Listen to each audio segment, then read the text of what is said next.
युधिष्ठिर जी कहने लगे, भैया जिसके बिना हमने एक मिनट भी रहना नहीं सीखा, वो गोविंद हमको छोड़ करके चले गए, तो अब हमारा इस धरा पर रहने का क्या फायदा है।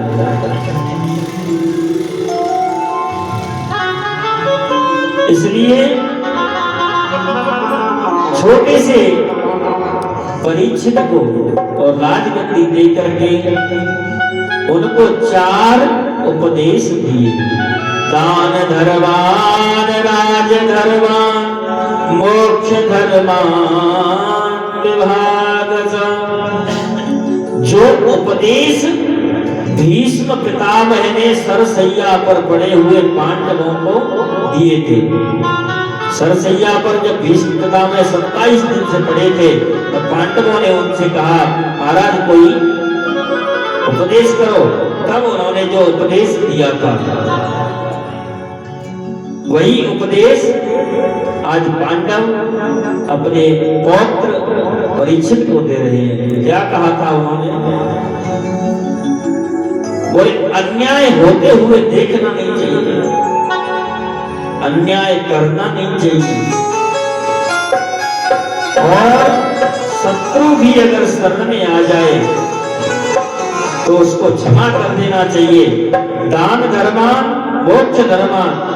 मोक्ष की चिंता बाद में करें, पहले तो अपने नियम धर्म से रहे, सबको दान पुण्य करें। अगर ऐसा जो व्यक्ति करता है वो तो मोक्ष का अधिकारी है। सुखदेव जी यहाँ पर क्या है, पांडव और राजा परीक्षित से कहने लगे, बेटा हमने तुझको राजा बना दिया, अब तुम राजा हो गए, अब जो हमने उपदेश दिए हैं उनका पालन करना, और वो सभी स्वर्गारोहण के लिए चले गए। स्वर्गारोहण का जो रास्ता है वो जहां पर गंगा यमुना दोनों का संगम है, वहीं से सरस्वती नदी निकली है आगे चल करके, और सभी पांडव चलते जा रहे हैं, और उनका एक एक का शरीर छूटता जा रहा है। कैसे? सबसे पहले, क्योंकि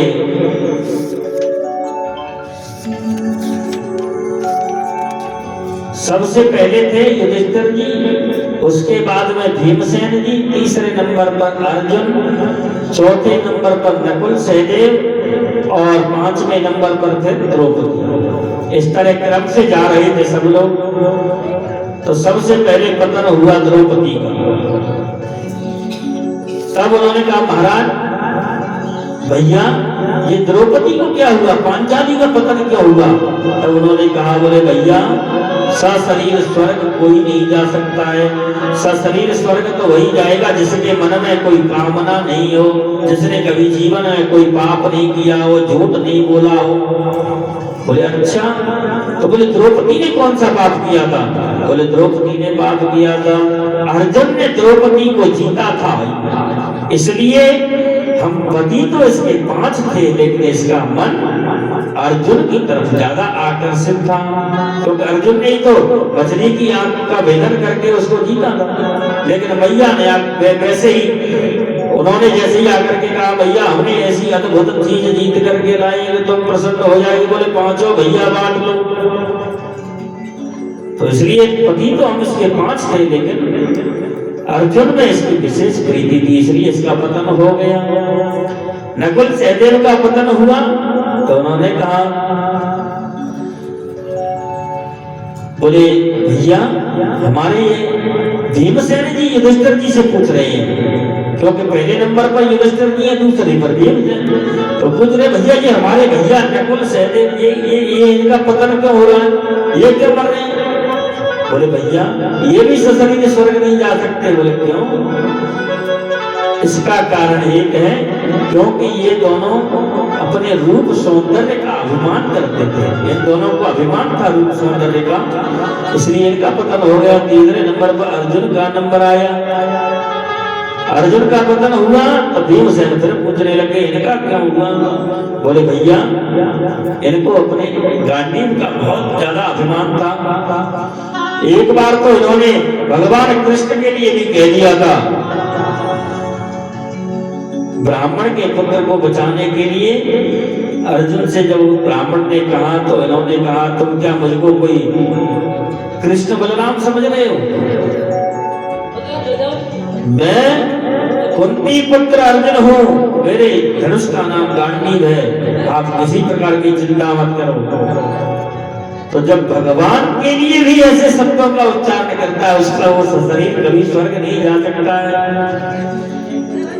इसलिए अर्जुन का पतन हो गया। अब आया नंबर भीमसेन का, तो भीमसेन का पतन होने लगा तो भीमसेन के भैया मुझे क्यों, बोले क्या किया है, क्या अपराध किया है? बोले तुम्हारा भी एक अपराध है, तुम ज्यादा खाते थे। जिसकी जठराग्नि ज्यादा होती है, जो ज्यादा खाता है, तो उन्हें अन्न का दुरुपयोग किया। बोले भैया इसमें मेरा क्या दोष? बोले आपने जो है, क्योंकि उनके भीम के पेट में ब्रक नाम की अग्नि थी जिससे वो एक मिनट भी भूखा नहीं रह सकते थे, लेकिन भगवान कृष्ण ने उनसे भी एक व्रत करवाया जिसको कहते हैं एकादशी का व्रत। आज अजीब ना यार, तो इतनी ब्रक नाम की जो अग्नि है उससे एक मिनट भी भूखा नहीं रहा जाता उनसे। तो इसलिए जो ज्यादा खाता है वो भी शरीर स्वर्ग नहीं जा सकता, इसलिए भगवान ने उसका भी पतन कर दिया। अब शरीर गए तो केवल युधिष्ठिर जी, जैसे ही गए तो धर्म के रूप में उनको एक साक्षात धर्मराज के अवतार थे, लेकिन यमराज जी कुत्ता के रूप में मिले तो उन्होंने कहा बोले भैया आप भी शरीर स्वर्ग नहीं जा सकते। बोले क्यों? मैंने क्या अपराध किया है? आपने एक झूठ बोला है इसलिए आप भी शरीर स्वर्ग नहीं जा सकते। बोले मैंने कौन सा झूठ बोला है? बोले जब युद्ध हो रहा था तो आपने झूठ बोला था। कौन सा? बोले आपने गुरु द्रोणाचार्य जी से कहा कि अश्वत्थामा हता। बोले वो तो मैंने कन्हैया के कहने से बोला तो कन्हैया जी प्रकट हो गए। बोले भैया मैंने जैसे कहा वो तो झूठ था ही नहीं, लेकिन आपने जो अपनी तरफ से मिलाया वो झूठ था। बोले क्या? तो मैंने आपसे कहा कि आप तो भैया बस इतना कहो गुरुजी से अश्वत्थामा हता, लेकिन आपने जो मैंने कहा वो आपने नहीं कहा। आपने क्या कहा? बोले अश्वत्थामा हता नरो वा कुंजरो वा।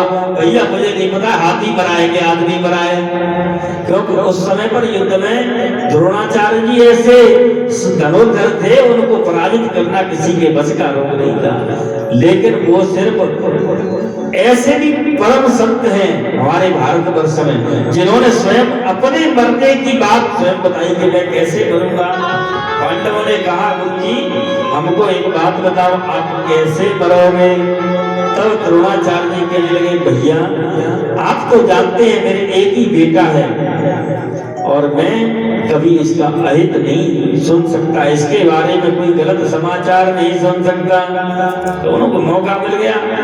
उन्होंने देखा कि अश्वत्थामा को मारना कोई छोटी चीज नहीं है, लेकिन अश्वत्थामा तो वैसे भी सब अष्ट चिरंजीवियों में आते हैं। 8 चिरंजीवी हैं जो अब भी इस समय हैं इस कलयुग में। अश्वत्थामा, बलिर्व्यासो, हनुमाश्च विभीषण, कृपाचार्य, परशुरामश्च सप्तैते चिरजीवना, मार्कंडेय अष्टमं प्रोक्तः। अष्ट चिरंजीवी द्यो नवो नवम। 8 चिरंजीवियों में अश्वत्थामा आते हैं, इसलिए उनको मारना तो संभव था ही नहीं। लेकिन अश्वत्थामा नाम के हाथी को भीम ने उठा करके पटक दिया। अब इधर में द्रोणाचार्य जी कहने लगे बोले भैया किसी की बात नहीं मान सकता हूं, अगर धर्मराज युधिष्ठिर आकर के मुझसे कहे कि गुरुजी अश्वत्थामा मारा गया तो मैं इसकी बात मानूंगा। अब कन्हैया बगल में खड़े वो कह रहे हैं बड़े भैया कहो गुरुजी से, बड़े भैया जाओ कहो कि अश्वत्थामा हता। अब उन्होंने जब जाकर के गुरुजी के सामने कहा कि अश्वत्थामा हता, अब इतने में भीमसेन जी बगल में शंख लेकर के खड़े थे, तो उन्होंने शंख फूंक दिया इतनी जोर से कि जो आगे का शब्द उन्होंने कहा वो गुरुजी ने सुना नहीं। अश्वत्थामा हता नरोवा कुंजरोवा, हाथी मरा है कि आदमी ये मुझे नहीं पता, क्योंकि वो झूठ नहीं बोलते थे, युधिष्ठिर जी कभी झूठ नहीं बोलते थे। इतना जब सुना कि अश्वत्थामा हता, इतने भीमसेन जी ने शंख फूंक दिया तो गुरु जी का प्राणांत हो गया। बोलिए भक्तवत्सल भगवान की। तो उनका भी ऐसा बताते हैं कि जो सबसे छोटी उंगली है उनकी भी गल गई थी, लेकिन वो तो साक्षात धर्म के अवतार थे, इसलिए धर्मराज की गद्दी पर जाकर के और बैठ गए। इधर में राजा परीक्षित जब बड़े हुए,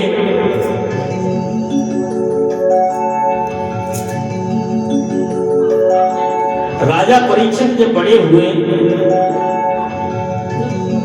तब उन्होंने एक दिन देखा कि हमारे बाप दादा क्या छोड़ गए हैं, हमारे बाबा परबाबा कैसा राज्य चलाते थे, क्या करते थे। एक कमरा था जिसको कहते थे, एक कमरा था जिसमें अस्त्र शस्त्र भरे पड़े थे, वो अस्त्र शस्त्रों का कमरा था। उसी कमरे में एक दिन राजा परीक्षित ने कहा, बोले ये कमरा कभी खुला नहीं, हमने तो कभी देखा नहीं, इसमें क्या है, इसको आज खुलवाते हैं। 5 मिनट का समय और है, 5 मिनट की कथा और है, बस सुनिए। तो जैसे ही राजा परीक्षित ने उस कमरे को खुलवाया तो अंदर प्रवेश किया, उसमें एक मणिमय मुकुट को देखा। मणिमय मुकुट जब देखा, देख करके बोले ऐसा मुकुट हम आज तक ये छोटा मोटा मुकुट लगाते आए हैं, आज से हम इसी को धारण करेंगे। तो जैसे ही वो मुकुट और परीक्षित ने धारण किया तो कलियुग का प्रवेश हो गया। जब कलियुग का प्रवेश हुआ तो बुद्धि बिगड़ गई। उन्होंने जब कोई जो राजा कभी हिंसा करना नहीं चाहता था, उसके मन में भी आज शिकार खेलने का विचार आया, बोले आज शिकार खेलने जाना चाहिए। तो जैसे ही शिकार खेलने के लिए जंगल में गए तो वहां पर क्या देखते हैं कि एक गाय और एक बैल आपस में चर्चा कर रहे हैं। बैल जो है वो एक पैर से खड़ा है और गाय उसको समझा रही है कि धैर्य धरो, आप चिंता मत करो, भगवान अवश्य हमारी सहायता करेंगे, आप किसी प्रकार की कोई हमारे साथ अन्याय नहीं होगा। लेकिन जब उन दोनों का ऐसा प्रसंग चल रहा था, उसी समय काला काला पुरुष आया। उन दोनों के प्रसंग को राजा परीक्षित सुन रहे थे, इतने में ही और एक काला काला पुरुष आया तो उस बैल के जो एक पैर पर खड़ा था उसको भी काटने के लिए तैयार हुआ। तो राजा परीक्षित ने कहा, बोले ये क्या करते हो, हम तुम्हें दंडित करेंगे। तो जब ऐसा कहा तो वो बैल जो है पीछे हट गया।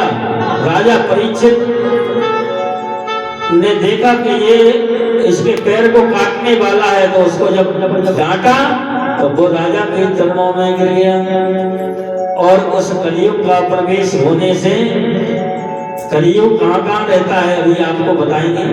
तो जैसे ही चरणों में हाथ लगाया, चरण छुए तो चरणों के रास्ते और सिर पर जो मुकुट में जाकर के बैठ गया। धर्म रूपी बैल है और पृथ्वी रूपी गाय है। जब जब यहाँ अत्याचार होता है, जब जब होए धर्म की हानि, बाढ़े असुर अधम अभिमानी, तो तब तब भगवान अवतार लेकर के आते हैं। अब यहाँ पर धर्म के 4 पैर होते हैं, सत्य, सोच, दया और दान।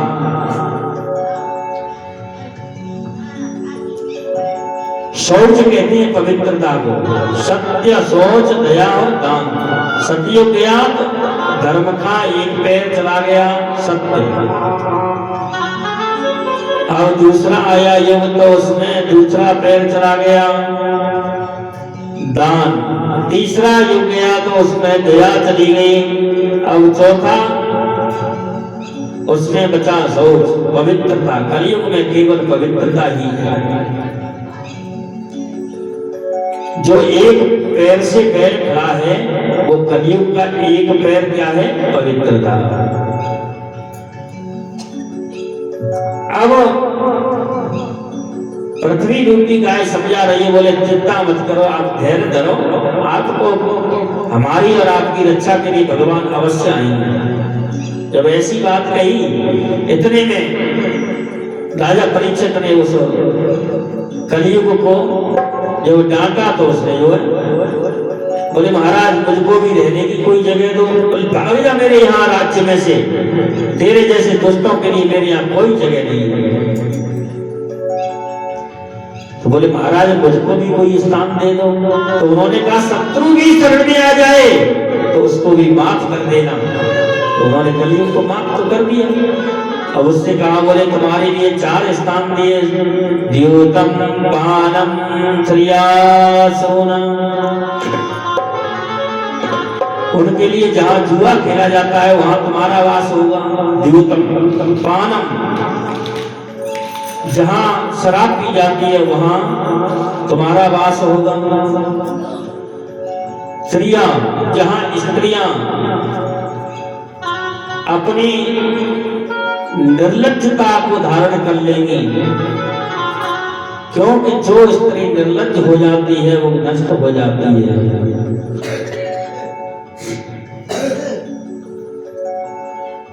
इसलिए जहां पर स्त्रियां लज्जा रहित हो जाएंगी वहां पर तुम्हारा वास होगा।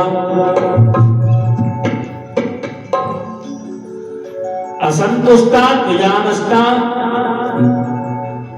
संतुष्टाश्च महीभुजा सलज्जा गणिकानष्टा निर्लज्जाश्च कुलांगना।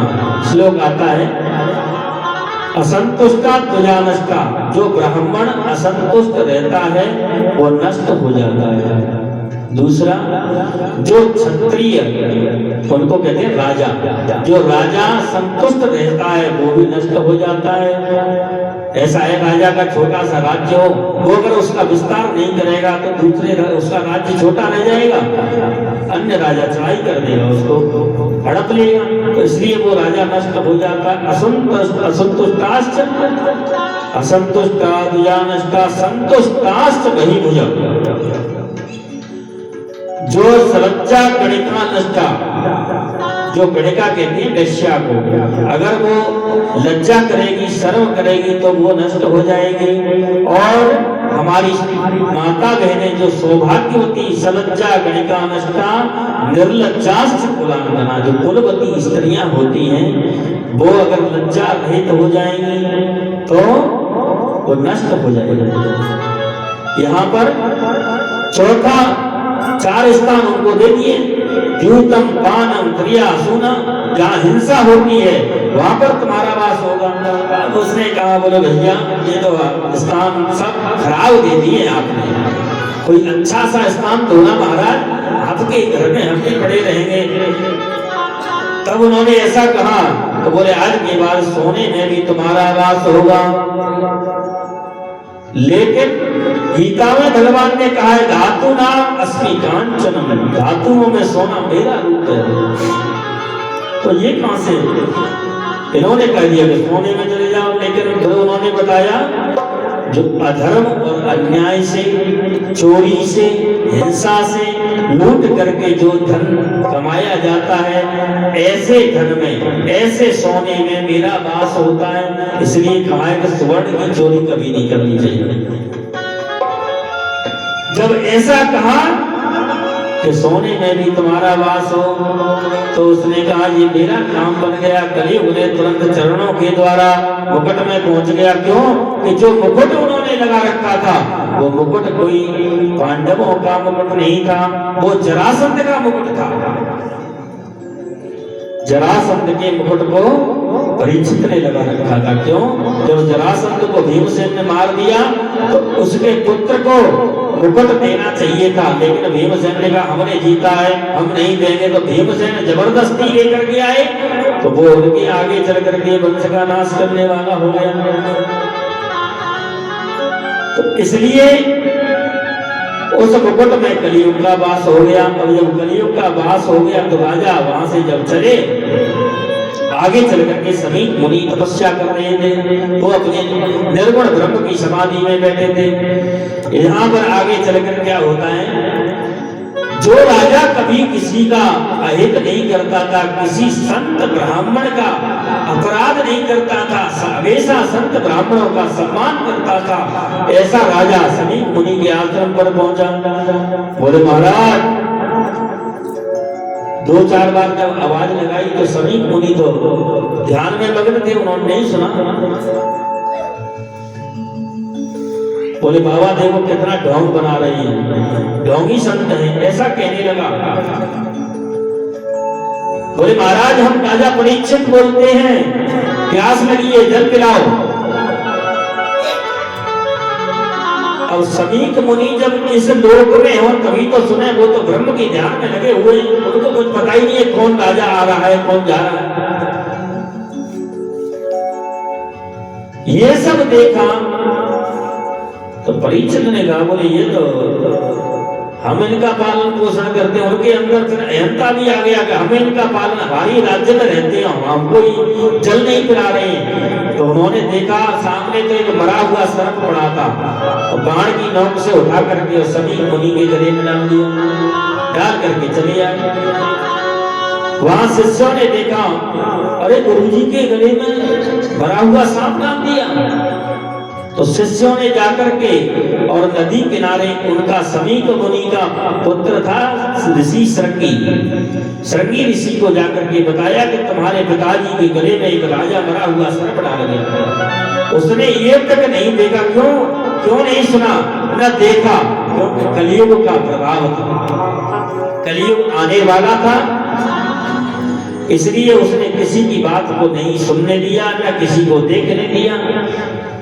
उसने ये भी नहीं पूछा कौन सा राजा था, बिना कुछ देखे बोले तुम्हारे पिताजी के गले में एक राजा मरा हुआ सर्प डाल गया है। उसने तुरंत पवित्र नदी का जल लेकर के कहा जिस राजा ने ऐसा कृत्य किया है उस राजा को आज के बाद, आज के 7वें दिन यही सर्प तक्षक डस लेगा। इसी सर्प के वंश का जो तक्षक सर्प है वो आज के 7वें दिन इसको डस लेगा। अब राजा जब अपने महल में पहुंच गए, उधर से जब आए, यहाँ पर क्या है कि समीप मुनि की जब समाधि टूटी तो उन्होंने अपने गले से सर्प को निकाल करके फेंक दिया। उधर से जब बेटा आया तो आकर के रोने लगा, बोले पिताजी आपके गले में कोई राजा आया था, वो जो आपके गले में मरा हुआ सर्प डाल गया। बोले अच्छा क्या हो गया बेटा? हो सकता है राजा परीक्षित होंगे, संत को तो सब पता रहता है, क्योंकि वो तो समाधि की जो भाषा होती है उसको कोई नहीं समझ सकता है। समाधि में सब देख लेते हैं कौन क्या कर होने वाला है, कब क्या होगा। तो बेटे से कहा तुम क्यों रोते हो? बोले मैंने भी उसको बड़ा अच्छा सबक सिखाया है। बोले क्या कहा तुमने? बोले हाँ मैंने उसको श्राप दे दिया। क्या श्राप दे दिया तुमने? बोले मैंने तो यदि लंकित मर्यादम तक्षके सप्तमे हनि, 7वें दिन जिसने इस मर्यादा का उल्लंघन किया है उसको तक्षक नाम का सर्प 7वें दिन डस लेगा। बोले भक्तवत्सल भगवान की। जब ऐसा कहा बोले भैया तुमने ये तो बहुत बड़ा अपराध किया, वो राजा है हमारे, हमारा पालन पोषण करते हैं, अगर जो भाई बाप हमारे हमको सदा प्यार करते हैं तो वो कभी हमको डांट भी दें तो कोई बड़ी बात थोड़ी है। राजा के समझ उनके रहते हम यहाँ जंगलों में तपस्या कर रहे हैं, कोई भी आता नहीं है। क्यों नहीं आते हैं राक्षस लोग? क्योंकि राजा का भय है सबको, लेकिन तुमने तो ये बहुत गलत किया। तो तुरंत उन्होंने और जाकर के गौरमुख नाम के शिष्य से कहा, बेटा जाओ राजा परीक्षित से कहो कि आपको श्रृंगी ऋषि ने श्राप दे दिया है। ऐसा जब सुना तुरंत वो गौरमुख नाम का शिष्य गया राजा परीक्षित के पास। राजा परीक्षित ने कहा, महाराज क्या समाचार लाए हो? बोले, मैं समीक मुनि का शिष्य आपसे ये कहने आया हूं कि आपको श्रृंगी ऋषि ने 7 दिन में मरने का श्राप दे दिया है। तो दुनिया को तो दुख होता है, अगर कोई किसी से कह दे तुम परसों मर जाओगे, कल मर जाओगे, लेकिन आदमी को दुख होता है, अरे इसने मुझसे ये मरने की बात क्यों कही? अभी मैं तो बड़े बुजुर्ग कहते हैं ना, मुझको तो अभी नाती का विवाह देखना है, अभी तो मेरे बेटे का भी विवाह नहीं हुआ, अभी तो नाती का वो देखेंगे। बोले अच्छा, यहाँ पर उल्टा हो रहा है। राजा परीक्षित ने जैसे ही सुना कि 7 दिन में मरने का श्राप लगाए तो एकदम से और खूब जोर जोर से हंसने लगे। बोले, इसको कहते हैं कन्फर्म मृत्यु, निश्चित मृत्यु इसको कहते हैं। आपको किसी को निश्चितता है अपने मृत्यु के बारे में? बताएं आपको कि आपको कब मरना है। एक श्वास का भी किसी को भरोसा नहीं। लेकिन परीक्षित राजा ने कहा कि मुझको इतना भरोसा है कि 7 दिन से पहले मुझको कोई मार नहीं सकता। तुरंत उसी समय जब ऐसा सुना कि मुझको श्राप लगा है तो अपने पुत्र जन्मेजय को गद्दी पर बिठाया और सीधे शुक्रताल धाम की ओर पहुंच गए। बोलिए शुक्रताल धाम की। अब वहां पर जैसे ही पहुंचे तो कुछ ऋषि मुनि जब ऐसा सुना कि परीक्षित को श्राप लग गया है तो सभी ऋषिगण धीरे धीरे परीक्षित के पास पहुंचने लगे।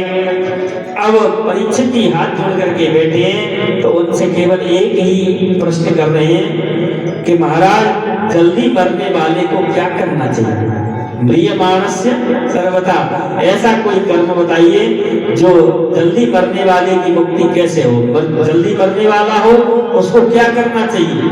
तो कोई कहता है गीता का पाठ सुन लो, कोई कहता है देवी भागवत सुनो, तो सभी ऋषिगण, कोई कहता है इस मंत्र का जाप करो, कोई कहता है महामृत्युंजय मंत्र का जाप करो। ऐसा मंथन आपस में सब ऋषिगण कर रहे थे। श्राप कब दिया? मध्याह्न वेला में। बताया कब? गौधूली वेला में। उसी समय एक क्षण भी उस राजा ने ये नहीं देखा कि मेरा क्या होगा।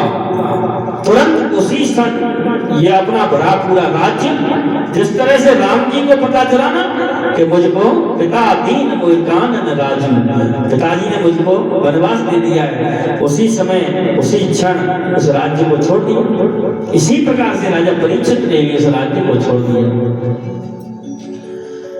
अब सभी ऋषि मुनि उनको जब सांत्वना दे रहे हैं कि महाराज ये का उपाय कर लो, ये उपाय कर लो,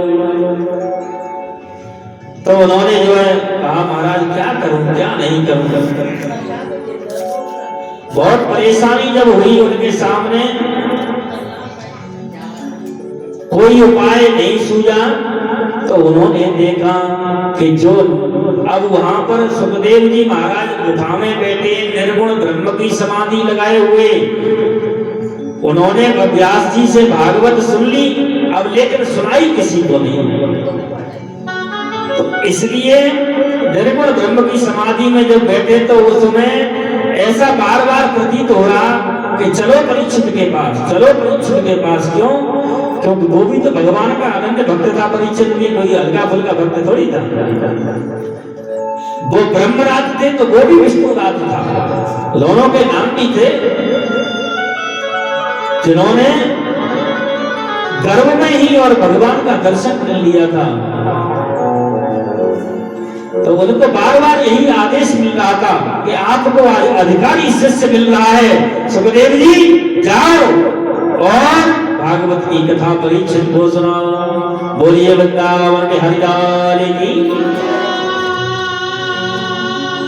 सुखदेव जी तुरंत वहां से खड़े हुए और जाकर के उस सभा की तरफ जा रहे हैं। वहां पहुंचे तो सभी संत, कितनी उम्र के संत हैं, लाखों हजारों वर्ष जिनकी उम्र है, सतयुग के संत, वो भी और देख करके सुखदेव जी महाराज को और खड़े हो गए। बोलिए सुखदेव जी महाराज की, भागवत भगवान की।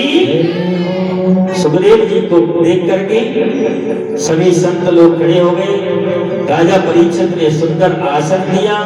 संतों ने कहा ज्यादा बड़ाई मत करना, ज्यादा मान सम्मान मत देना, खड़े होकर के चले जाएंगे, इसलिए सूक्ष्म में कोई बात करनी है तो वही बताना।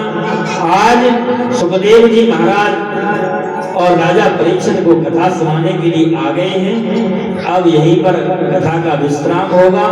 कल से सुखदेव जी महाराज और राजा परीक्षित को कथा सुनाएंगे।